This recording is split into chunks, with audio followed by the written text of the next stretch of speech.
Are you spending your hard-earned cash on car mods that look cool but are actually a waste of money? Today we're diving into the world of cheap car mods and exposing the ones that are doing more harm than good. Trust me, you're going to want to hear this before your next impulse buy. Let's be real, mods are tempting, especially if they're affordable and promise to transform your car into a head turner.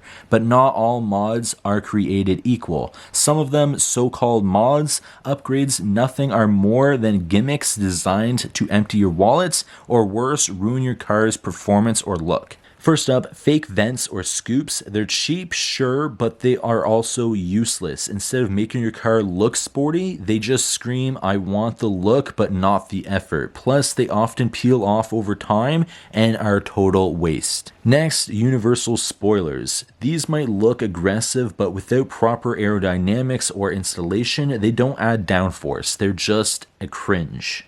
And let's not forget, they can hurt your resale value as well. Cheap LED strips. They're more likely to short out than to impress anyone, and let's not even talk about how tacky, poorly installed lights can look when they don't match your car's aesthetic. Those fake turbo or muffler mods just make noise. Not only do they fool no one, but they can also mess with your exhaust system in the long run. A loud car isn't always a fast car. So what should you invest in instead? If you're looking to mod your car, go for upgrades that actually improve your performance, handling, and aesthetics in a meaningful way. Think quality tires, upgraded brakes, or even good suspension kit. These mods won't just make your car look better, they'll actually make it drive better too. Here's a quick tip to avoid wasting your money. Research, check reviews, talk to car enthusiasts, and make sure the mod actually fits your car. If it sounds too good to be true for the price, it probably is. At the end of the day, mods should enhance your car, not turn it into a joke. So before you buy the cheap part, think about whether it's actually worth it.